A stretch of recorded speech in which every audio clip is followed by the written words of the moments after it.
150 वर्षांपूर्वी यूकेमधील वेल्समध्ये एक मोठी चळवळ उभी राहिली, ज्यामुळे अनेक मिशनरी ईशान्य भारतात येऊन सुवार्तेचा प्रचार करू लागले. आसाम नावाच्या भागात अनेक जमाती होत्या, ज्या जंगली आणि धोकादायक म्हणून ओळखल्या जात होत्या. त्या काळात मिशनरी गारो लोकांना येशूबद्दल सांगण्यासाठी गेले, जरी त्यांना हिंसक म्हणून पाहिले जात असे. आसाममधील जंगले दाट होती आणि अनेकांना वाटले की गोरे लोक तेथे राहू शकत नाहीत. तरीही मिशनरी आले आणि त्यांनी सुवार्तेचा प्रचार केला आणि नोक्सेंग नावाच्या एका गारो माणसाने आणि त्याच्या कुटुंबाने येशूचे अनुसरण करण्याचा निर्णय घेतला. गाव प्रमुख रागवला आणि त्याने सर्वांसमोर नोक्सेंग आणि त्याच्या कुटुंबाला बोलावले. तो म्हणाला की त्यांनी आपले नवीन विश्वास सोडावेत, नाहीतर त्यांना ठार मारले जाईल. पवित्र आत्म्याने भरलेला नोक्सेंग म्हणाला, मी येशूचे अनुसरण करण्याचा निर्णय घेतला आहे, आता मागे फिरणार नाही. त्यानंतर प्रमुखाने त्याच्या धनुर्धाऱ्यांनी नोक्सेंगच्या 2 मुलांना बाण मारण्याचा आदेश दिला.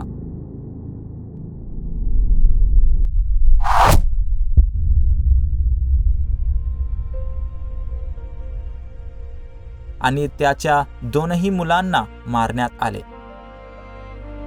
त्याने नोक्सेंगला त्याचा विश्वास सोडण्यास सांगितले आणि म्हटले की तो पुढे त्याच्या बायकोलाही मारेल. नोक्सेंगने उत्तर दिले, जरी कोणीही माझ्यासोबत आले नाही तरीही मी येशूचा अनुसरण करीन, मागे वळणार नाही. प्रमुख आणखी रागवला आणि त्याच्या धनुर्धाऱ्यांना नोक्सेंगच्या बायकोला मारायला लावले.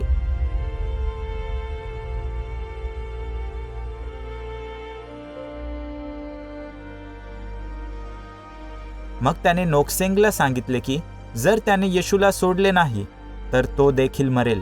नोक्सेंग म्हणाला, माझ्यासमोर वधस्तंभ, मागे जग, मागे वळणार नाही.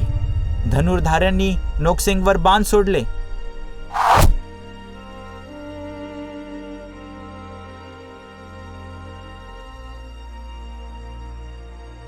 आणि त्याला देखील मारण्यात आले.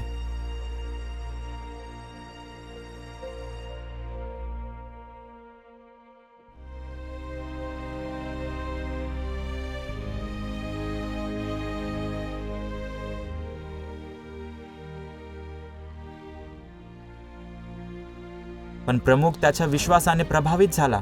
अतिप्राचीन काळातील एखाद्यासाठी आणि दूर असलेल्या कोणासाठी हा माणूस आणि त्याचे कुटुंब जीव का देत आहेत याचे त्याला आश्चर्य वाटले.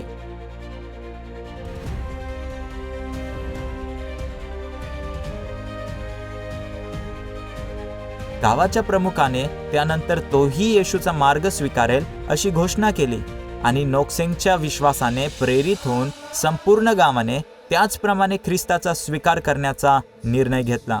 त्यामुळे संपूर्ण गावाने येशू ख्रिस्ताला स्वीकारले आणि नोक्सेंगच्या शेवटच्या ओळी त्यांच्या स्थानिक भाषेत गाऊ लागले. परिणामी त्यांच्या स्वभावात बदल झाला. त्यांनी हिंसा सोडली आणि प्रेमाने जगायला सुरुवात केली. जिथे एकेकाळी जाण्यास प्रत्येकाला भीती वाटत होती, तेथे आता सर्वांचे प्रेमाने स्वागत केले जाते.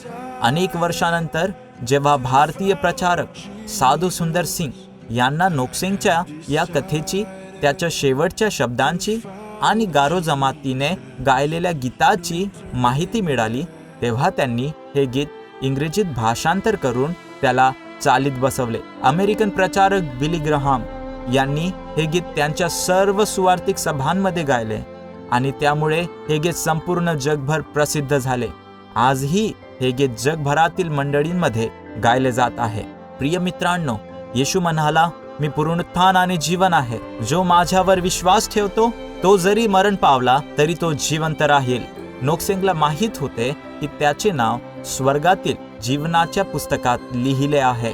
त्याला आणि त्याच्या कुटुंबाला मृत्यूची भीती नव्हती, कारण त्यांना खात्री होती की जरी ते मरण पावले तरीही ते पुन्हा स्वर्गात भेटतील. नोक्सेंगने सर्व अडचणी आणि आव्हानांवर मात करून येशूचा मार्ग स्वीकारण्याचा निर्णय घेतला. येशूने त्यांच्या पापांसाठी क्रूसावर आपले रक्त वाहिले आणि या प्रेमासमोर त्याच्यासाठी दुसरे काहीही अधिक मूल्यवान नव्हते. त्यामुळे ते संपूर्ण गावासाठी एक उदाहरण ठरले. जसे नोक्सेंगचे जीवन अनेकांना ख्रिस्ताकडे घेऊन गेले, तसेच आपले जीवनही अनेकांना येशूकडे घेऊन जावो. आपणही पौलासारखे म्हणू, माझ्यासाठी जगणे म्हणजे ख्रिस्त आणि मरणे म्हणजे लाभ आहे.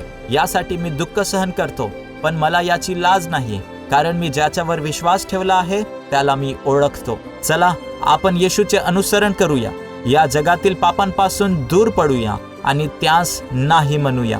आपण चांगली लढाई लढूया, शर्यत पूर्ण करूया आणि आपल्या शेवटच्या श्वासांपर्यंत येशूसाठी जगूया.